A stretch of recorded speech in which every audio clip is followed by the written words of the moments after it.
Ladies and gentlemen, welcome to Sippin and Selling with Joey Chanel.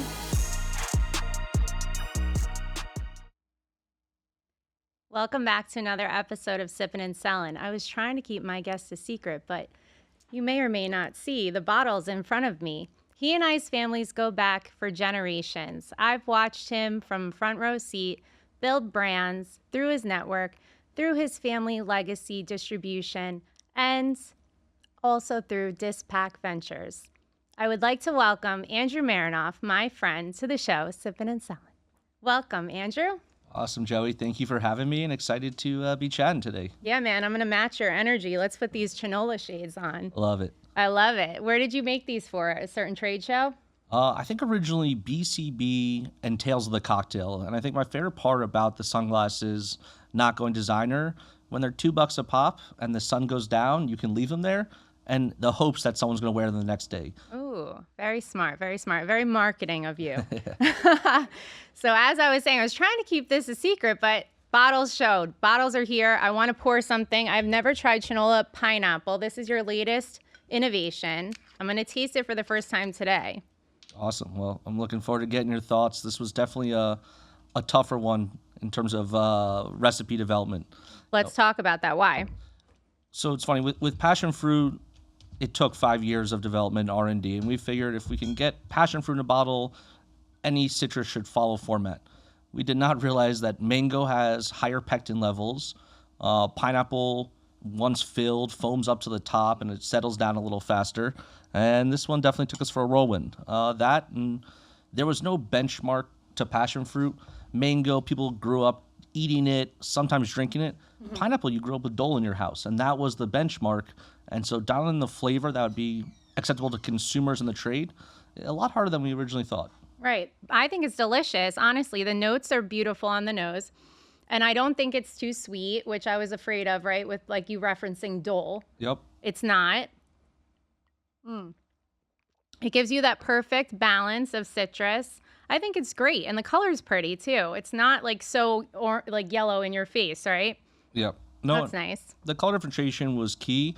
I think what also we realized is it has a high allergen. So like a lot of people are allergic to pineapple. Oh no. We've never had one person that really was like, I'm allergic to passion fruit. Mango, never. With pineapple, we've realized like cilantro, 1 out of 10, 15 people is allergic to it. And that was another upbeat challenge we had to face. Listen, nobody's perfect. We're learning as we go here, right? Even with your pedigree, everybody's going to make mistakes. And I want to touch on that today on our episode because a lot of people may or may not know who you are. Like I referenced, we grew up together. Andrew's family and I go way back through generations. The story I know is that my great-grandfather and your great-grandfather both bootlegged. I don't know that they worked together. Maybe you can fill in the blanks. Then your grandfather, Herman, was running and owning in the 80s Charmer Industries. My dad, Joe, worked for him. And then I think he was like his mentor or whatever, let dad kind of go on his own, do his own importing thing after proving whatever he was asking him to do. And then your dad, Charlie, inherited my dad. That's the story that I know, but maybe you can fill in some of the gaps. So it's funny. The true family story, I think, was written by my great-grandpa, grandpa, and dad. And I think after the lawyers read it, they burnt the book. So there's a lot of tales that we like to tell, and we think maybe one day we'll all find the true origin story. But there's one fact that's pretty well known is that when Prohibition ended the next day, there was this distribution company that was very dialed in and plugged in and launched the following day. And it's the same thing across the board with how distributors had changed right after Prohibition. But I still don't even know the full details, and I think my dad will let it rest with him. I know. Everybody tells my dad to like write a book or something. He's like, I ain't writing a book. You can't tell these stories, but it's hilarious, and it's very special that we had multi-generational connections. And then how Andrew and I reconnected, I referenced that we've known each other since we were kids because I grew up, in the liquor business, as did you. Totally different lanes. And even now, today, like my brother still works for one of your family companies in New York. And then I came aboard working with you with Chinola. And that's what we want to talk about today. Chinola is a fresh fruit liqueur.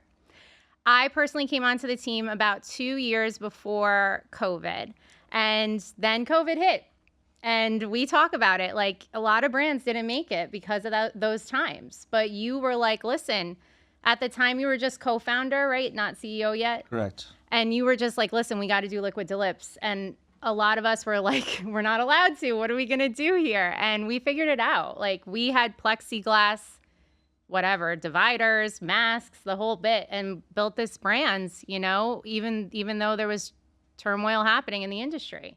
No, I think we didn't really know what a retailer was before you. We were on-premise driven, by the trade, for the trade. Education was something you instilled in the company, where we actually had to tell consumers what the product was.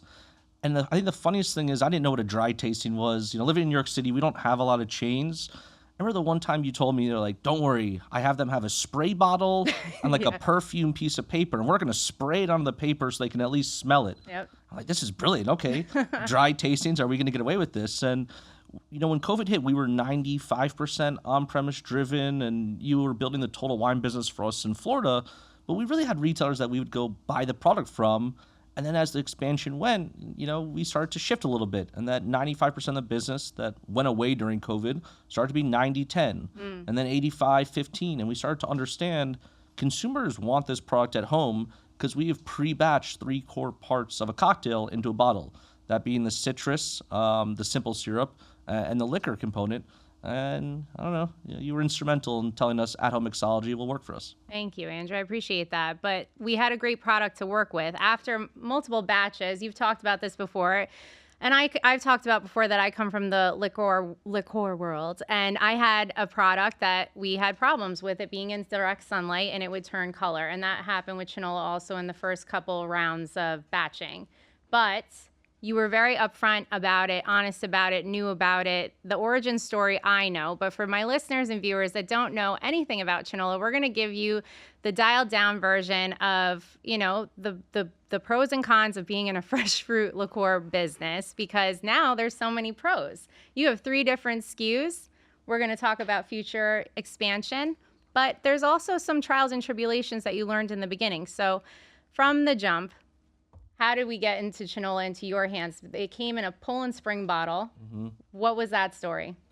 Well, so I think the idea, everyone's like, how did you create this? We didn't create the category. We fixed a broken category that was just lacking behind. And every trend in food and beverage was saying, better for you, fresh ingredients, things you can pronounce.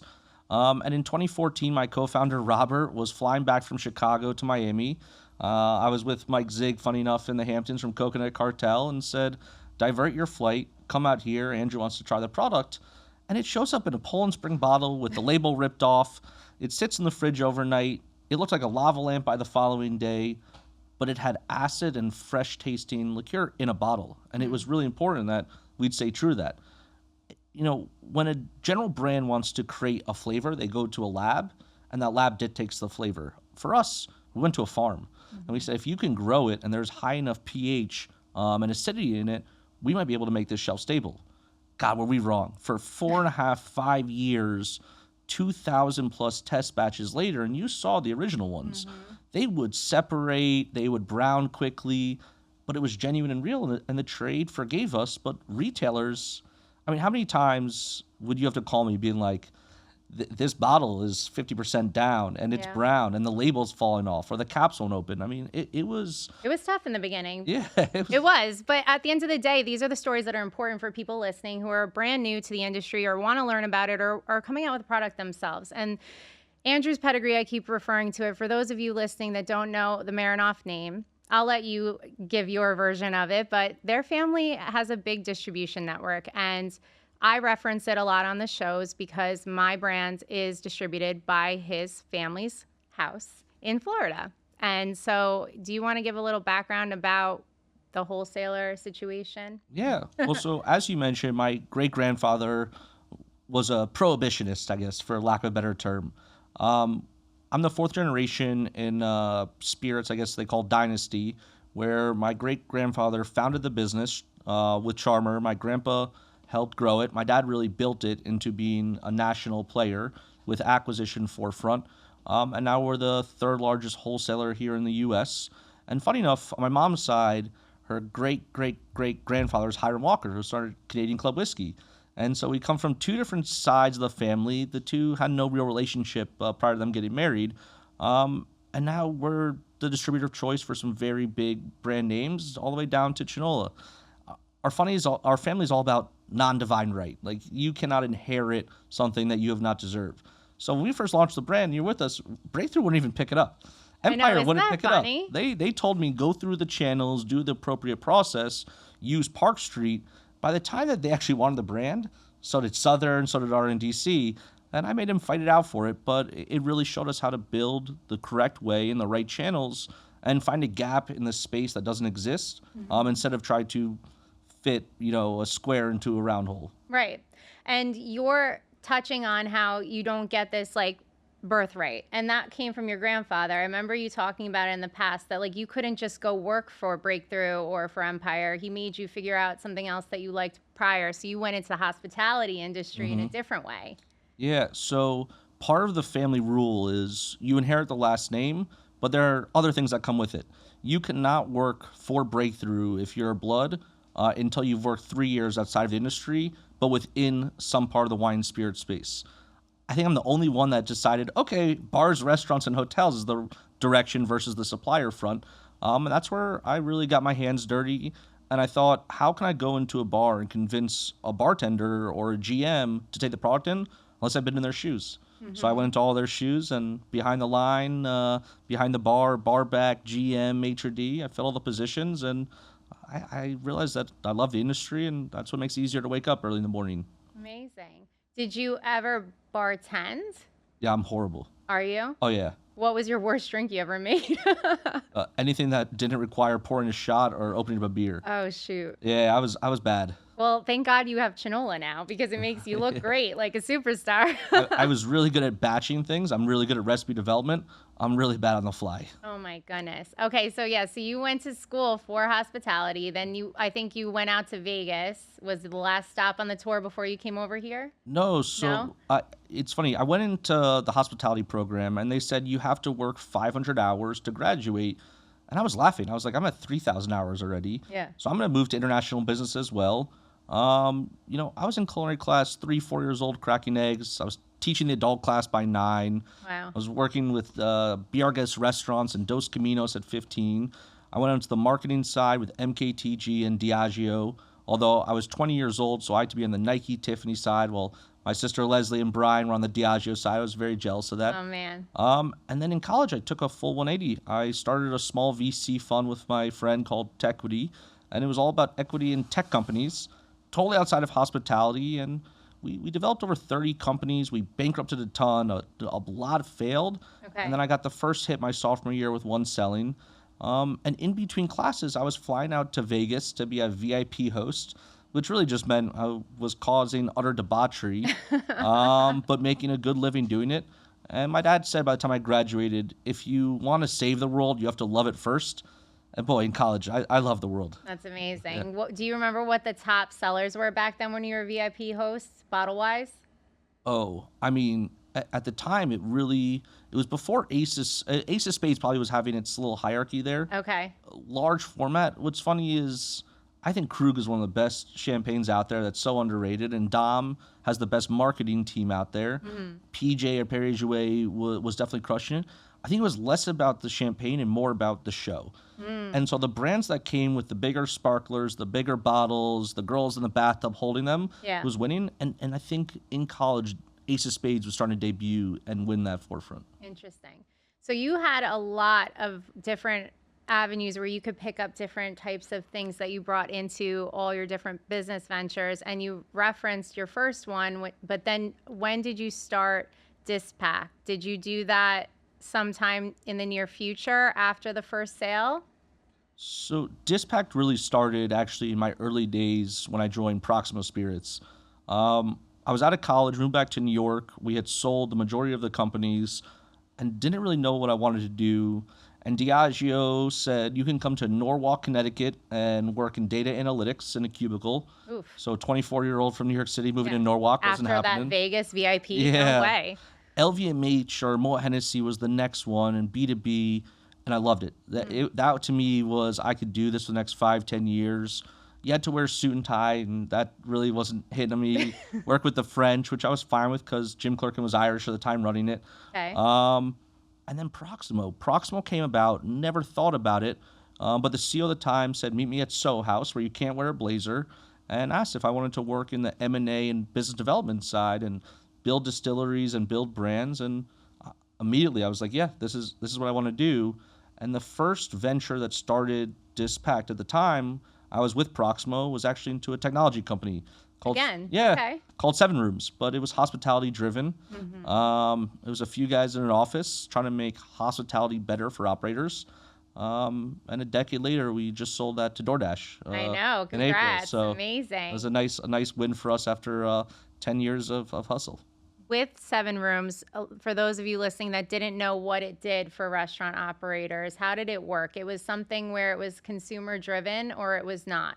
It was not consumer facing, although they went towards pivoting that numerous ways.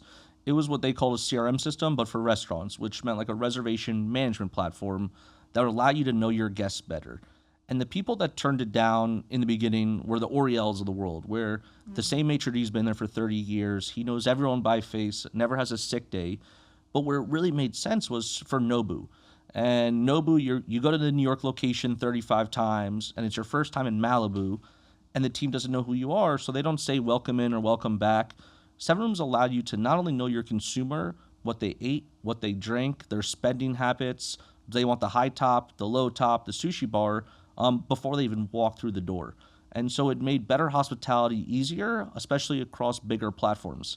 Oh, wow. So how did they get the data? It would be like if I wanted to make a reservation at Nobu, when I'm writing my information for the reservation, there would be prompts for... So if you were already a Nobu client at the time, your phone number or email address would trigger the, okay, VIP. Your local location could put the notes they wanted in about you. Once you cross to a different restaurant group, the notes weren't there till the end. At the last few years, they started to make the data a little more comprehensive of treat this person better when they walk in. But they were doing over 1 billion reservations. So people might not know the tech stack, but if you got an email saying, thank you for confirming this, powered by 7 Rooms, it was done by them. Wow. The best way that related to the spirit industry is Dom Perignon would host an event in New York for, say, 1,000 people. If you invite me to an event with free Dom and caviar, I'm going. Right. I might not buy Dom tomorrow, but I'm definitely going to the event. If instead I can reverse engineer it and say, here are the top 30 Dom drinkers in New York, maybe we should fly them to Champagne, France and build an experience, that person's going to give Dom during the holidays. And they're going to always say, why I buy this over Krug is because one time I went to Champagne, France with them and all the bells and whistles, and it was a tangible experience that can't be replicated. Right. And then that's how you build the audience that continues to go back and buy your product, like we tried to with Chinola with the storytelling. So let's go back. You guys you referenced the farm. And I think that's something that's very special about Chinola, because you guys gave back to the Dominican Republic, which not a lot of people would have done that, right? They would have just used maybe a source that was already in production and just like kept it simple. But because of all of your philanthropy background, which I want you to touch on, I feel like that's probably why you were like, this is the way to go and create jobs for people on the islands. Yeah, I think that it was always really important and instilled in me at a very young age, not just leave a place better than when you found it, but support local. And as a kid, you remember, my parents, they were crazy. My friends would be going to the Bahamas, and I was going to Peru and Ecuador to sleep on a dirt floor for 2 weeks and build homes and learn about agriculture. Uganda, Rwanda, during the Gaddafi occupation of the Congo. Oh, you go there for 2 weeks, and then we'll send you to this place for a week. I got to discover and see the world. And again, it's when I fell in love with it and realized you can go to a place, you can pay fair wages, you can leave it better than you found it. And we did that. You know, we helped build the road and brought power and water and education. What we really did in the beginning, though, is we went down there, remember, and we're like, we're going to become farmers. Yeah. And 2 weeks later, we come back to the U.S. and we realize there's nothing worse than 3 white dudes going to take away farming jobs from the local community. No. That's a horrible idea. Horrible idea. That's farming appropriation. Yeah. So instead, can we give them the genetics of plants, teach them that we do not need to use herbicides and pesticides, and although it's more expensive day 1, day 2, 6 months will prevail and it'll be better. that is a very hard approach for people that live day to day trying to put food on the table. So we invested ahead of it to guarantee that. And now we buy at such big scale that there are co-ops that want to change the land over to grow in our style and fashion. And we still help financially support that ahead of time. Amazing. So special. I mean, the product, like I said, has elevated and it has expanded since I left. Originally, we had Chinola, which is the original SKU, passion fruit liqueur, for those of you that don't know. And Chinola means passion fruit. It is Spanish, but most places will call it maracuja or maracuya, plancha, parcha, lilicuya if you're in Hawaii. Dominican is the only place in the world that calls it Chinola specifically. Okay. And then we came out with mango. I remember you giving around kind of like a water bottle situation at your wedding. He had little mini bottles of like the test pilot launch, I guess, for the team. And we were trying it and the mango was so great. But back then it isn't what's in the bottle now. It was a little thicker back then. Different mangoes. It was much thicker. And what was funny is the formula that we kind of launched or kickstarted at the wedding was actually, it was great. We made the first 2,000 cases, but the demand was so high. Remember, people were pre-ordering 5 pallets, 7 pallets. And you didn't start every state. No, It was happening. We went over our skis really fast. Yeah. We tried to do the soft launch. We teased it out. But in 2023, we were a passion fruit liqueur company. In 2024, the launch of Mango, I decided we were going to be a fresh fruit liqueur company. And remember, passion, we would make 200 cases at a time, 300, then 500. 5-7 years of growth to build into making 5,000 cases at a time. With Mango, we did it day one. It was a horrible idea. Yeah. Should not have done that. Looking back, it keeps me up at night. Oh, Like, no. this is how the first 2,000 cases taste one way. After that, the fiber and the pectin was so high, it would settle at the bottom, it would grip to the top, and it took about 9 to 12 months of course correction to get the flavor right. We went too fast. I drank my own poison. And we learned from it. And that was a big learning gap, apologizing to a bunch of retailers. Yeah. Trade wasn't as hard. Retail, we got crucified. What do you think is harder, having to make a mistake within the industry with like retail partners, or do you think having to like go back and talk to your family and be like, I kind of screwed up? No, the family's that's the easiest part. You do think so? We Okay. love talking about our failures at the dinner table. Oh, good. When you talk about success, it's almost like you're competing. When you talk about failure, everyone, it's almost like a race to the bottom and failure at a dinner table. Who fucked up more? Right. And we like to compete in that space. Success, it's great, but if you don't fail, you don't learn. And because of Mingo, we learned a lot. And we Yeah. learned quickly and expensively. And I remember also something with the caps. We had issues. I know, sorry. No, I mean, Just remember. we had issues left and right.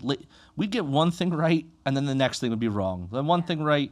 I mean, the caps, I'm pretty sure someone tried to sue us one time because they sliced their hand open. Yeah. And I remember Philippe having to fly and go pick up extra ones or something. Yeah. Or they wouldn't open, or they wouldn't. So The whole thing would come, remember the whole that? thing would come Yeah. off. We're changing the cap finally for like the 15th time to one that actually can't come off. Okay. It will look a little different. It will have a better shelf life stability onto it. But remember when we launched Australia, and it took 2 years to get them to agree to take the product in. And I begged and begged, and eventually we just mailed the bottle to our distributor's wife during her birthday party, and we told her what a chismosa was. She didn't know what the bottle was, but when they came home, the bottle was gone. They air freighted 40 cases with great caps. We sent them 1,000 cases, and the caps didn't open. They No wouldn't open at kidding. all. Oh, no. Yeah. So we sent cigar openers being like, just rip this thing off, sell it to the trade. They'll forgive us. And the next 1,000 cases, I promise, will work. So the trade was forgiving. You know, retailers are not forgiving. They're not. That's No. why I ask, because like I said, I want to not only co-sign what I've said with someone of your caliber, but also give people hope that you can make a mistake, even being an Andrew Merinoff of the world, and you can fix it and people will forgive you. And it's not because of just who you are. It's because you have a great product. You are acknowledging it. That's the worst thing, when people don't acknowledge it, right? Like I had referenced that with my liqueur. Dad made me go drive to every ABC and pick up all the black bottles. And he's like, just beg them, swap it out for fresh products. And I was like, this is horrible, driving all over Florida doing this. But you do as a brand owner. And I know you can relate, because when people would have product out of stock, you always talk about going to drop it off, and you love that. Yeah. First of all, being ahead of it is way better. So most of the time I say I prefer to beg for forgiveness than ask for permission. When it came to retail, when we knew we messed up, I would call you and be like, wait, we gotta tell them that this is wrong. Yeah. And although some people would be like, we have to hide, they'll find out eventually. No, get to them before. And we did get DQ'd, and my biggest pet peeve was getting DQ'd from somewhere. Yep. So let's not launch it if we're gonna eventually be kicked out. But you're allowed to fail, especially in a space that does not exist. Right. There was no shelf space. When you would go pitch this, it wasn't put it next to this. We'd have to discover, where does this belong? Right. Where can we fit it in? Is it next to tequila? Is it next to sparkling wine? Is it in the walk-in fridge? I mean, we failed more than you can imagine, but fail small, learn quick, and then build big.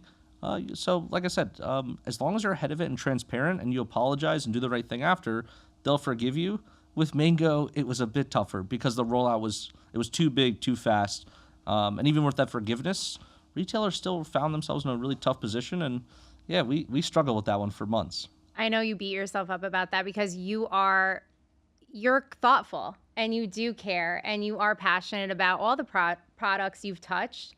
I referenced this to you when you came in, that you just had another product that you touched, and do you want to talk a little bit about that? Yeah. So just went public. Long Drink has just been sold to Mark Anthony Brands. Amazing. Congrats. It was one of those early COVID investments, and Evan Burns and the team, I mean, they knocked it out of the park, especially because it was gin. And at first, I was like, I don't know if this is really going to do it. You had 3 very engaged celebrities. Yeah. Ricky Fowler wouldn't play a golf tournament without a Long Drink hat on. Kygo wouldn't perform unless it was in the stadium. And Miles Teller would go on every talk show with the can, and he'd go to Michigan, and he'd be behind the bar passing out drink. Those were 3 engaged celebrities with a very smart board of directors. And I think Mark Anthony saw that they can build it into the 10, 12 million case brand. And so they just acquired it, being one of the largest RTD exits that we've seen in the last few years. It's amazing. How did they find you? How did Long Drink fall into Dispact Ventures? We had mutual friends at the time, and I had spoken to Evan once or twice, but didn't really know the product that well. And COVID hit, and it was a race to the RTD game. Yeah. And they are already established, and the valuation was much higher than we would normally go through. But I was sitting there looking at 20 things in cans a day in the house, thinking it was doomsday. And I know because I gained way too much weight, grew a beard that I shouldn't have, and my wife just called me fat all day long. Like, it was bad, but I was drinking everything in a can. It was easy, it was simple, and to crack one of those open at 7 o'clock in the morning, knowing that you didn't know if you were going to be there tomorrow, Right. made it easy. It was one of many RTDs we looked at, but I love the idea of gin. I actually love the no sugar version, and I love that they were very disciplined. Of this is it. This is the flavor. This is the can. There's no 12-pack variety case. And so we wrote the first small check, then a second one to follow on, and it was an amazing exit for us. Awesome. I remember you talking about it and being, when we were trying to get displays for Publix, and you're like, we just got a Long Drink display, and you were like so excited. And I said, yeah, well, but that's a can. Like, it's way easier to stack that than it is with the bottles. But what I found interesting about Long Drink, not only that it was gin based, which is unique, right? It stayed in that beer can looking shape. At COVID, it was all slim can. Yep. So that separated them. Let's touch on the celebrity a little bit, because you referenced it, and I know we've talked about it offline. Sometimes it's a great thing, sometimes it's not. A lot of people say, oh, another celebrity tequila, that sort of thing. In this day and age right now, April 2026, is it a benefit to have a celebrity come on a brand and like be your ambassador, or does it depend? Is it case to case? What do you think? I think it's so case to case. We did something with Drake at Proximo. Yeah. And then we did something with Florida Georgia Line. Florida Georgia Line outsold Virginia Black like 20-1 with Old Camp, and it was pecan whiskey. But they were out and about every single day. I think that you can't just say, here's a celebrity, here's the brand, put them together. And maybe you could have 5 years ago, 7 years ago. Today, in April of 2026, you need to find a celebrity with meaning. And you can see, like, Wahlberg would go behind the bar and make cocktails. Aaron and Bryan Cranston with those guys are out 8 days out of the week. Yeah. They will show up to everything. And Aaron, well, he's not only Gem because he loves Chinola, but he is out, and he might not be the best bartender, but he'll get behind the bar on a regular basis. If you look at the Long Drink guys, they literally leverage not only golf, music, Miles Teller at a bar, which every college girl, you could see some of the photos, like the boyfriend looking disappointed and they're just starstruck. They grinded it out and they felt empowered because they were part of the brand. Ryan Reynolds with aviation, he went to negotiate deals. He would fly to the Middle East to negotiate the next Emirates Airline gin cocktail. Wow. Those guys were out and about. So with a celebrity that feels motivated and gets behind the brand, it works. And the last one, Kevin Hart, Carmino. I mean, you've seen the news. He went on the first call. He knew more about tequila than I did. Wow. His cellar was wild. He knew the taste profile he wanted. The funniest part is also he wanted his bottle to be, I think, an inch or two taller than Terramana. And I thought that was the greatest thing. I was dig like, at the rock. yeah, exactly. I thought that was a great slogan. Hilarious. That's amazing. So you had a million brands back then in COVID. I'm sure you still have a million brands come and try to, get into your portfolio. Why can't I think of the name? I need to drink more with my whistle. So I personally know you referenced Mike Zig with Coconut Cartel, and Mike is how you found Chinola. So you guys were in business together first with Coconut Cartel, or no? No, that was the time when Coconut Cartel was actually a coconut company. Oh, okay. Not coconut water, like an actual coconut engraved. Right, the vessel. Yeah. And they had their issues there with a partner, and then they pivoted to rum. He was just friends with my sister because she was running Cellar Jerry's at the time, and the Cellar Jerry's coconuts were a thing. Ah, okay. I didn't even know who Mike was until I went out to our house in Long Island. And I saw like 150 branded coconuts in the woods because they would drink them and chuck them over there. Oh, hilarious. I was like, what is this brand? And my sister did not want us to meet because she's like, you two are going to be just idiots together. And she was right. We met. We got along right there. I think the next day we were flying to Guatemala together. Oh, my God. And the rest is history. That's hilarious. Amazing. You referenced Leslie. So that's your sister. Mm-hmm. And she has a very successful business also within the spirits industry, Matchbook Distilling. And talk a little bit about that. It's in the Hamptons, right? Yep. So it's in the North Fork in Greenport, Long Island. And it's almost a brand innovation house. Okay. Where she wanted to have the roads meet of agriculture and spirits, but with no playbook. It's almost like the TTB is confused by what they put out there. But she's making brands for some of the best restaurants and bars in the world. Nice. 11 Madison Park never put a spirit on their actual menu until Leslie made it. I think it was with Snap Peas. Blackberry Farms had her go down there and take the final harvest and distill it. What she was doing is helping farmers who would normally fire sell their crops pennies on the dollar turn into spirits and sell it for dollars on the penny instead. Wow. And in COVID, and my favorite part is Baldur had all these pineapples. And when the restaurants closed down, consumers like to buy pre-cut pineapple. No one wants to peel them. They had 6,000 pineapples. My sister bought them. They dug a hole in the ground. They smoked them for 3 days. And they came up with a spirit called Ritual Sister, which was like a pineapple mezcal style spirit. Delish. Yeah, and so they are very creative. 95% is what they want to do. And I always tell her 5% needs to keep the lights on. Right. Yeah, of course. And isn't there a part that there's like a hotel part to it or something? Or an inn or something? Yeah, so they had the Lynn Beach House, which used to be called the Shady Lady.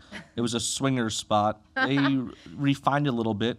A 9-bedroom hotel that would host these crazy restaurant pop-ups, weddings, and whatnot out in Greenport. And it's where most of them had lived. So you had people from all these major suppliers leaving their roles to come work with my sister, including Paul, who was with her at William Grant. Amazing. You had Pernod in that house, Gallo, Blue Hill. So fun. It's like a sorority in the spirits industry. Yeah, it really was one of the greatest places to immersion. And they are making some of the most cutting edge products that bars didn't know they needed.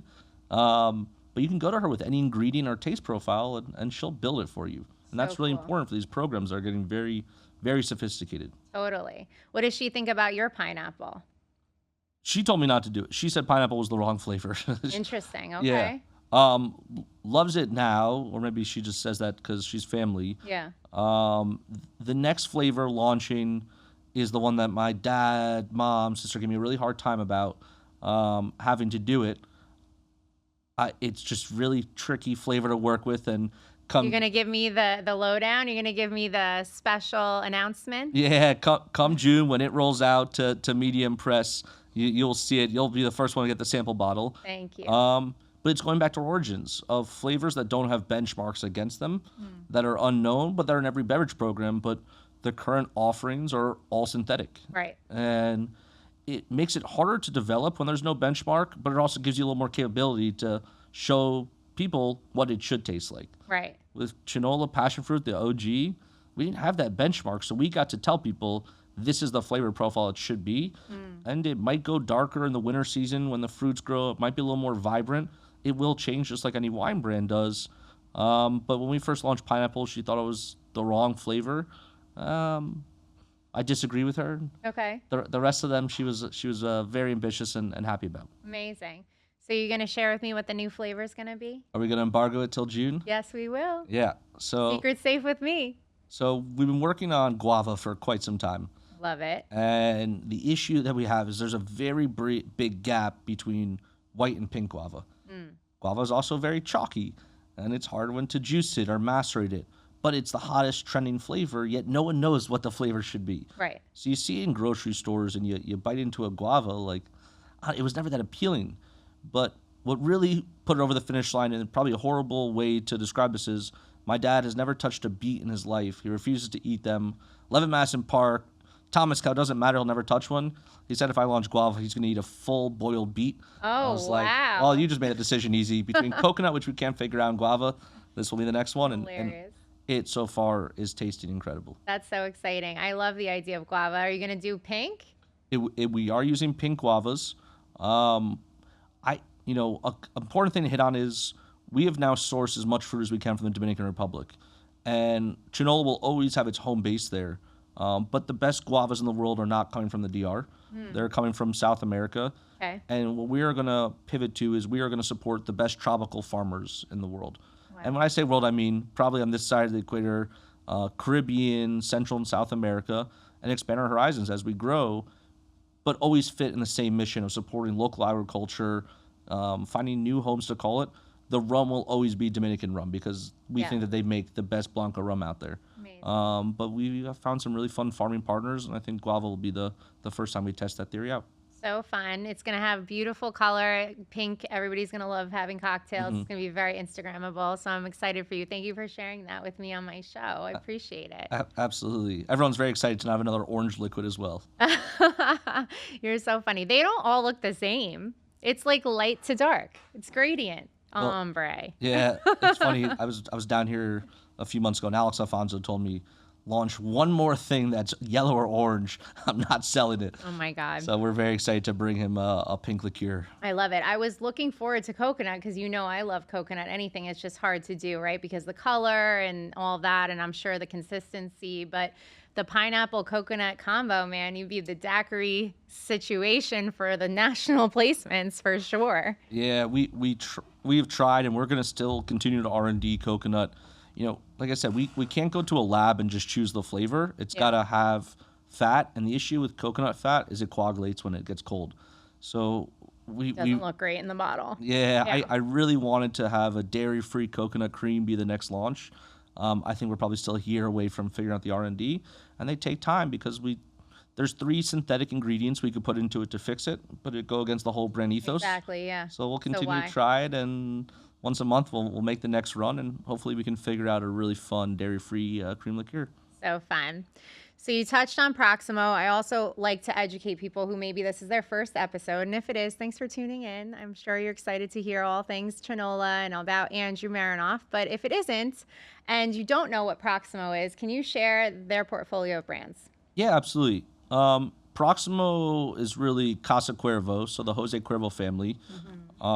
Started off, used to manage several brands, have ownership in Don Julio. They spun off with Cuervo and 3 Olives Vodka, I think back in 2012, 2013, Okay. with a lot of the William Grant team who had left there to come over, and has since grown to a pretty amazing portfolio. With the acquisition of Bushmills, Stranahan's Whiskey, Hangar One Vodka, but also Proper 12, which was built in-house. Nice. Camino Whiskey now with Kevin Hart. Pendleton Whiskey, probably missing.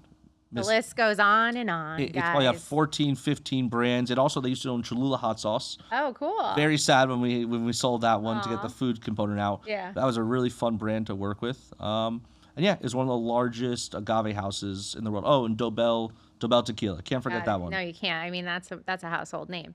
So is the idea hopefully dream-wise to exit to them, or do you plan on having this for generations and generations now that you're a dad? Yeah, well, Baby Girl launched pineapple for me. That was the color scheme. I don't think founders should look at exit, especially now within a specific time frame. Okay. Because if you start to say, I want to do this in 5 years, you're building in reverse. And what you should be doing is building to be profitable. Okay. And not all businesses have to. In our segment, what I really wanted to do is not only see this around in 10 years, but set a new standard for what cordials and liqueurs could be. People said the price point was too high. We've never once changed our price. Even during COVID, when our price went up internally, we kept it the same because the idea is buy the trade for the trade. If one day the right offer came about, we'd obviously look at it. Mm-hmm. But I'm building the world's first shelf-stable fresh fruit liqueur company as a whole. And no, I have no plans to sell it. And because I have no plans to sell it, makes it very attractive for people who want to buy it. Of course. I think it's also probably surprising for people, right? Because most brands that come on here and they talk to me, that's the goal. It's like, I want to be bought by X, Y, or Z within the next 10 years. And half of them don't even make it that far, right? And unfortunately, it's kind of like what you're saying, chicken and egg. Like, you can't put stuff out into the universe all the time and expect it to come back to you. But let's sit on that. I think that this business, another thing I reference all the time, is built on relationships. But we all know it's changing and it's starting to get a little bit more corporate in some areas. What do you think the business is going to look like within the next 10 years? Are you hopeful that it stays true to relationships first? Or are we afraid that it's going to go and pivot into this corporate situation? I think it's a great question. And at the end of the day, our companies are still based on hospitality. And I think people are losing that. And when the first iPad hit an airport and you ordered through the iPad, yet there was someone very capable right behind it that could take your order, it was a little bit of efficiency. All right, my order will be correct. I know it's going into their system. But you start to lose that personal touch. When it started to hit bars and restaurants where I have to scan a QR code, I get the COVID times, but it was happening before COVID. Yeah. Where there's a whole team of people here that want to talk to you. The reason I'm going on this is the New York Times just wrote the article about people walking in using ChatGPT or AI to choose the cocktail when there's a very educated person behind the bar that's happy to walk you through what cocktail to choose. But I'm also seeing the disevolution of the cell phone at a bar. The generation that says they're depressed because they're alone is now starting to go out to a bar and realize you can be social. And I think that hits on our industry. There's a few key points why a lot of brands were launched in the last 10 years. The barrier to entry was removed. Every distillery that wants to launch whiskey has to make vodka and gin in the meantime, and they're willing to sell to whoever is out there to take it. So a lot of brands happened during COVID with someone saying, I'm going to launch this new tequila or vodka or whiskey or something in a can. And Brown-Forman with Jack Daniels didn't lose to another competitor. They lost by death for 6,000 of them. It was the guy in Cleveland or Omaha, Nebraska, who won his backyard with the whiskey cocktail, and a lot of cuts that way. So I think we're at an inflection point of where craft can still exist if expectations are managed correctly. But there's too many people there that raise money, they race to the bottom in terms of pricing, they spend stupidly on marketing because they're there for the 3 to 5 year journey. The people that are looking out 20, 30 years, they have staying power. And I don't think hospitality is going to die anytime soon. Thank God. I hope not either. I mean, that's why I do the podcast. I feel like it's such a lost art to be able to talk to people. And I told you, I don't do like preliminary questions. I just try to flow off my, top of my head. And sometimes it's hard to do that, but I feel like I need to keep practicing because we're so used to grabbing our phones and just trying to write a response instead of really thinking it through. And that's not good for society. We need to have conversations. You bounce ideas off each other. You try different pineapples and, come out with a brand. And you never know. If you were just talking to chat, Yeah. probably would have told you it was the wrong flavor too. No. And I think that's the whole point of instant gratification. And everyone you want something instantly, then you're never going to build and grow. I think managing expectations and getting away from instant gratification and really thinking about it. And it goes back to the failure part. The more you fail, the more it becomes second nature to not do that again. But yeah, using ChatGPT to build your business plans and not understanding the analytics that go behind them means you can never adapt. And we adapted a lot. Yeah. Oh, there's a change in this price or this shelf, so we need to manually do it. If you write your whole business plan or your launch strategy using AI, you're never going to be able to adapt to the changes that retailers will throw at you on a daily basis. No, not true. Not true. That's very true. And I think that the relationships, like I said, are sustained hopefully with the right people and with the right buyers, and that they will still appreciate the phone calls and the meetings and the celebrities flying to go see them. I think it's important. So I touched on you being a dad. You're a brand new dad. You're married too now. Like I said, I used to push you in the pool, beat you up a little bit when we were younger. Come a long way. How is it being a dad? Well, I'm really happy to be a girl dad. Yes. And everyone always told me that's what you want. It is very exciting. Yeah. There's a new boss in our household. It makes it really fun to be on her schedule and her timing, waking up early, being a little more prepared. But it's also shown me a lot. You want to get home at an earlier hour. You want to be there for story time, and missing it, I never thought it's difficult.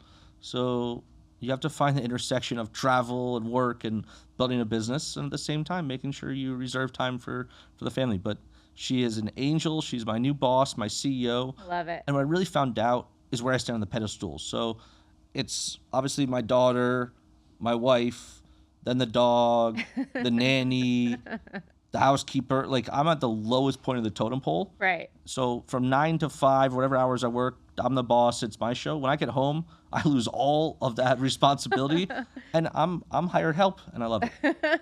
That's amazing. Well, when she's older, you'll probably be the favorite. Oh, I'm already the favorite. Yeah? You Oh, think? yeah. Yeah? I walk in the room, she lights. It drives my wife nuts. Oh, I Yeah. love that. Is she saying any words yet? No, she a lot of yelling. She says a few words here and there, a lot of laughter, a lot of smiling, a lot of giggles. Not as much crying, and so far she sleeps from 7 to 7, so it's a Holy blessing. shit, you're really lucky. That doesn't happen that soon. Wow. Militant discipline. That's amazing. That's your wife's background, I'm Yep. sure. Oh yeah. If it was me, she starts crying, I'm running into the room. Oh my My God. wife's the one that has to grab me, saying, "Don't go in there. You can't baby her." So fun. I love that for you. It's amazing. She's beautiful. She looks like a dolly. So exciting. I'm gonna be able to wear your outfit soon. I know. Well, Sooner than we listen, thought. I know. I can't believe that. Listen, whenever you shop for a baby, I have boys. So you always order sizes a little bit bigger because they grow so fast. But I guess with girls, it's not the same. They stay small for a while. No, I'm telling you, yours is for 1 year, and she'll be in 8 months. Oh my God, that's so Yeah, cute. she is 98% in her height range. Oh, wow. Yeah, but she has too many of my looks. We need her to get my wife's looks sooner. Oh, please. She looks like a beautiful little doll, I think. So I think she looks like your wife. That's awesome, Andrew. So you touched on a little bit about Dispact. You also have Great Jones Distilling. I know that's a very important passion project to you, and I think it came through the Proximo connection. Can you tell that story? Yeah, so when I first signed on with Proximo, when I talked about the business development, one of the key asks they had is, can we build a distillery in Manhattan? Naive 24-year-old me, oh, hell yeah, let's do it. The last distillery in New York City, we say, was my great-grandpa during Prohibition. Might not be anything impressive. So I went on that journey. Did not realize how difficult it was. You need to build an M-class building in New York, which is manufacturing. Okay. And there were 122 buildings that could possibly hold this project. And I saw all 122. Now you're going to build a distillery that needs plumbing, that needs to bring 250-gallon totes in and out of it regularly. So it was about a 6-year journey. Started in a space that was 3,000 square feet, then 5,000. Then I found the dream space in Meatpacking District, 10,000 square feet. Hermes, the last minute, came in and snaked it. But it was a blessing because I found a place on Broadway, 30,000 square feet, 5 stories tall, 2 of them underground, and said, all right, this is going to be the home of it. And we signed the lease, and a few months later, the community board, which has to approve your license, told us you can't distill on the first floor. Oh, no. So we had to build a second floor distillery in Manhattan Aye. that has to hold 1 million pounds on a floor that cannot do it.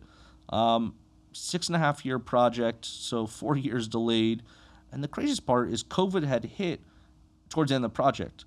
So like one instance, to build a freight elevator, the Department of Buildings says you must have 4 people working on it at all times. But the Department of Health says you can't have more than 3 people in a confined space. So every day they'd come in and say, which fine do you want? build correctly or have too many people to space. Oh, shoot. So I had 75 workers in this place throughout different boroughs taking the subway every single day in the height of sit back on a Zoom call. I mean, I got sick so often during this point. My wife would make me sleep outside in the closet because I was sick all the time. That's hilarious. I would have done the same. Yeah, absolutely. But we built Manhattan's first whiskey distillery in over 100 years. And 4 bars and restaurants. It was quite the adventure and a little over budget. But well worth it in my mind. Yeah, and it brings you back to your roots, what you loved, right? And it's so symbiotic because it comes back around full circle, right? Like you referenced with your grandfather. It's so nice. Yeah. And it's like blending all your worlds together, right? Absolutely. I think that's really special. So where can people go check out Great Jones Distilling? Where is it?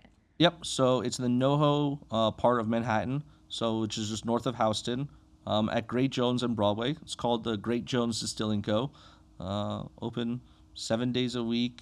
Lunch and dinner, distillery tours, private events, and really fun whiskey tastings. And they're doing some very cutting edge stuff over there in terms of the aging and the various artist collaborations and overall a food program that you would not expect to see in a distillery. Amazing. Love that. So I'm going to ask you a few rapid fire questions before we end this episode, my friend. Well, let me take a sip. Get ready. Okay. Since you're not the best bartender, I'll ask, what is your favorite Chinola passion fruit cocktail you've had? And then I'm going to go through the other siblings. Yeah, so there's something called the Corn Star Martini in New York, and it's like this popcorn-infused Porn Star Martini. Wow. Comes with popcorn on the bottom. For some reason, call out to Nixta. Nixta is one of my favorite liqueurs out there. Okay. I love the corn cookie. I love the corn liqueur. Okay. This cocktail is sweet, savory, salty, and comes with a little crunch. Overall, my favorite well-balanced drink. I would have never thought you would say that. I've never heard of that cocktail. I'm going to have to try it. Okay. What's your favorite mango cocktail you've had? Yeah, the margarita. I love a mango margarita.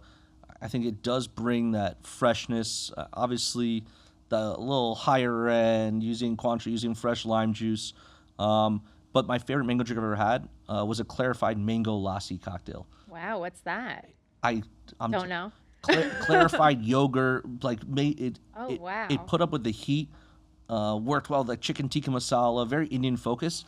I've told my team so many times, this is the core focus cocktail, and I cannot get a single bar that wants to bring yogurt into their beverage program. It's so difficult. Yeah, I'm sure. So I stick with a margarita, but a mango lassi that's been clarified, it really does it for me. Okay, I'm going to have to Google that. Yeah. And the pineapple? I love a shaken pina colada. Okay. I love a really good, not as much out of the frozen machine. My wife, she likes the shittiest pina colada you can possibly get. She loves the ones that are the synthetic. Full of sugar. Yeah, full of sugar. She'll have one of them every single day. That, for me, a good shaken cream pina colada with fresh coconut milk really does it for me. Yum. Love that. Okay. What do you think is the most, you may not want to answer this one. What do you think is the most overrated spirit right now? It can just be a category. Ooh. You don't have to answer if you don't want to. No, it's a little shady. I like to do shady questions here. No. It's, for me, there's so many. Okay. I personally, I'm very interested to see what you say because I don't think your answer is going to be what people are going to expect. No, I think there's two. I'm going to make it broader, agave. Okay. Because I think people are being disingenuous or just saying, I want to have the next tequila brand. And there's only so many noms out there. Like, there's 13 times more tequila brands than there are noms, and a nom is where tequila needs to be made. And people are just going based off a story that they're fabricating. And I always say, don't let the truth ruin a good story. Yeah. But at least be a little more creative or have a better drive or mission other than I just want to build the next big tequila. Right. Because the race to the bottom isn't hurting your fellow brands. It's hurting the farmers that grow agave because they have to race to the bottom on their price. It's ruining the ecosystem that used to be prevailed as like one of the world's greatest. And now they're punishing local communities with brand appropriation and culture appropriation. That's one. And whiskey as a broad category is another one where, listen, if MGP is going to make your whiskey, don't be ashamed of that. MGP is one of the best distillers in the world. Just because they got to such a large scale doesn't mean you should hide behind it. Right. And everyone's made the mistake on that. But those are the two that I think people have not differentiated themselves enough in terms of the liquid, the build, the mash bill that I've seen is oversaturated. I like it. Thank you. What was yours, though? Oh, I was going to say mezcal. I can't do it. It's too much all the time. There's different ones. People are coming out with them all the time. It's just so annoying. And then, honestly, pickle. Anything pickle. I'm not into it. I know it's having like a heyday, but for me, I'm just like grossed out. I'm not going to drink that. Would you do that on the regular? I love vinegar so much. Like I will. You're the target. I am the target. I don't want. You're the problem, man. Well, I don't want my liquor flavor. Like I will drink pickle juice. Like I actually enjoy pickleback. Yeah. Yeah, pickleback. My favorite. I don't like the liquor. I was like, don't add heat to it. It's already hot enough that's going to burn my esophagus. Yeah. Don't put the booze in it. Yeah, no, it's annoying. I don't know what that is. Eric, what is that? Oh, these mofos trying to ruin my episode. Okay, cool. Do you remember what your first cocktail or shot was when you were of legal age? Oh, legal age? Yes, legal. We're going to keep it PC here. Keep your reputation intact, sir. Yeah, I'm pretty sure it was Jaeger. Oof. Yeah. Rough. Yeah. Bombs? Yeah. Oof. Yuck. wasn't anything impressive. I used to love Jaeger, Red Bull. I also, I was much more into cannabis than I was into drinking. In our family, it was all holistic from the ground. I wasn't a big drinker. Wine was definitely my repertoire early on. And my favorite thing even now is it's way more impressive if you bring a bottle of wine that's under $30 that I really like versus going to buy the really fancy bottle. I love wine curation. And I think under $50, there's so much good wine out there. And do not come to our household and bring me Johnny Walker Blue. Like, don't bring that. Bring me a case of Tullamore Dew instead. Nice. I will appreciate that way more. And this is going to piss off everyone. I love Tito's and soda with a lime wedge. It's simple. It's basic. I get made fun of all the time for it. But after having to go to 10 different bars and drink a base spirit of gin, vodka, whiskey, rum, it hurts a little more. No kidding. So I like this. I'm a purist when it comes to that. Obviously love Chinola. Put a splash of that in there. Yeah, of course. But you have to have balance. I have to have balance. And if I were to smell Jaeger today, I'd probably be sick in this place. Oh, terrible. Terrible. Well, I'm going to steal this question from a friend. A friend asked me what I wanted people to remember me by. So I'm going to ask you the same question. Being hospitable and kind and looking people in the eyes versus standing on their shoulders. I think that we all have a short amount of time to be here, making the biggest impact. And if you can do something for someone else that's impactful to them, don't ask why, just ask how. Because you have no idea when it's going to come back and either bite you in the ass or help lift you. I think that we're all here to help support each other. And if I could be known for that, that would probably bring the biggest smile to my face. I love that. That's a great answer.